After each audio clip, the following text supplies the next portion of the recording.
Welcome to today's daily report market analysis videos with me, Richard Perry, market analyst at Hantec on Thursday, the 23rd of January. There's a slight area of risk aversion starting to come through now. It's really interesting that some of the sort of markets that would be affected by a slowdown in Asia are really starting to take hold. So you've got this sharp move to the downside on oil. Look at that downside break of that uptrend. That had effectively been holding earlier on in the week, but a sharp move to the downside yesterday and continued downside today. Looks like we're going to be testing that $55 area on WTI. Look at the Chinese yuan.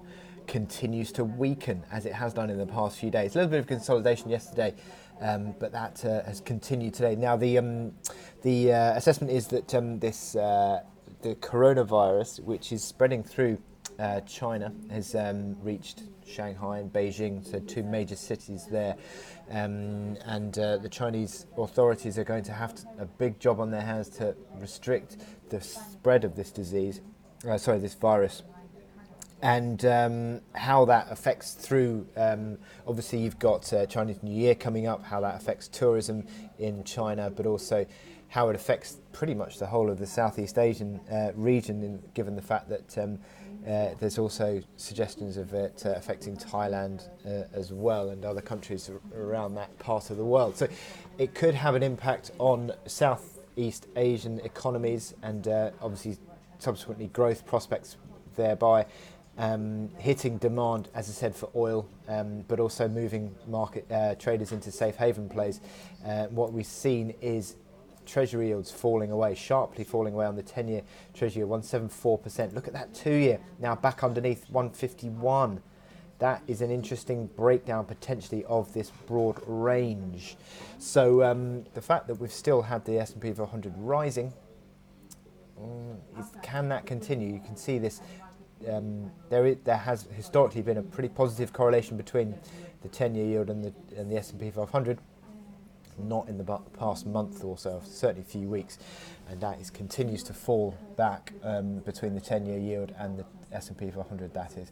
So the dollar is sort of chopping around a little bit. It's gaining slightly as the euro and sterling have dropped back, but look at the yen strengthening again, back below, well, decisively below 110 big figure, but below 109.70, which I'll talk about as a key level when I do my chart analysis in a little bit.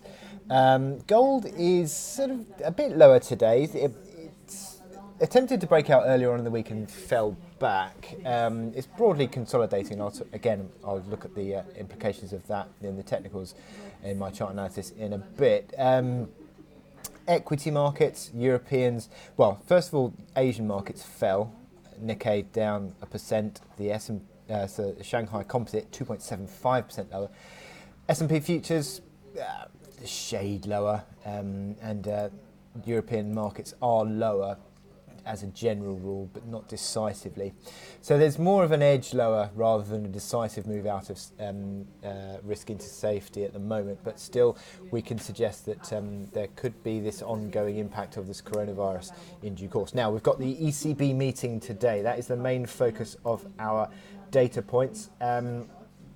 Before I talk about that, let's just see what's actually happened data-wise today. Australian unemployment better than expected. Look at the employment numbers improving. So we actually have got an outperforming of the Aussie dollar today.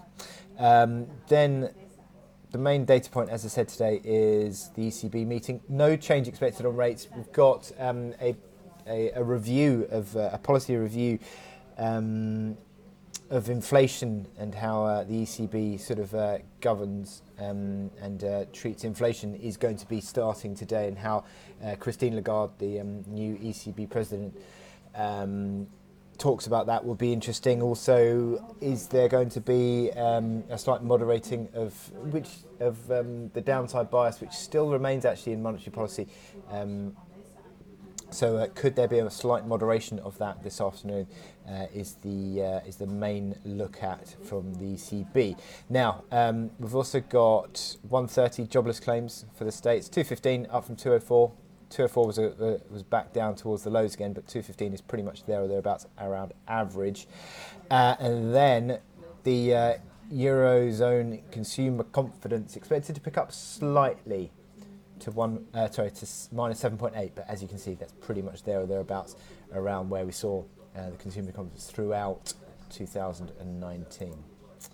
And also we're looking out for crude stocks, weekly crude stocks expected to have a drawdown again of 1 million barrels. So that takes me on to my chart of the day, which is sterling, sterling focused on euro sterling, a breakdown. Not a decisive breakdown yet. It really looked as though yesterday it was decisively breaking down below 84.40. It's back around that level now, but the move came as markets have gradually been pricing out this prospect of a rate cut from the Bank of England at the end of Jan.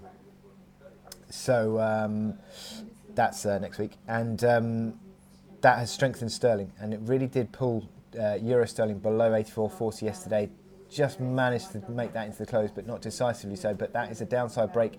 If it really does close below that 84.40 level, it's a downside break of that trading range of the past 5 weeks, and implies actually around about 160 pips of downside, which would pretty much bring us back towards that low of December, that 82.75 key reaction low. But look at these momentum indicators. RSI hovering around 40, just slightly shading underneath 40.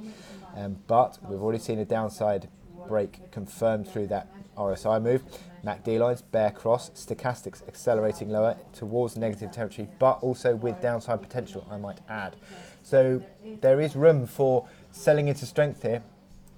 And I think that you've got the overhead supply, if I put the crosshair here, the overhead supply of all these reaction lows through January, I think between 84.40 and 84.85, as you can see on the hourly chart, 84.85, I think that's a sell zone.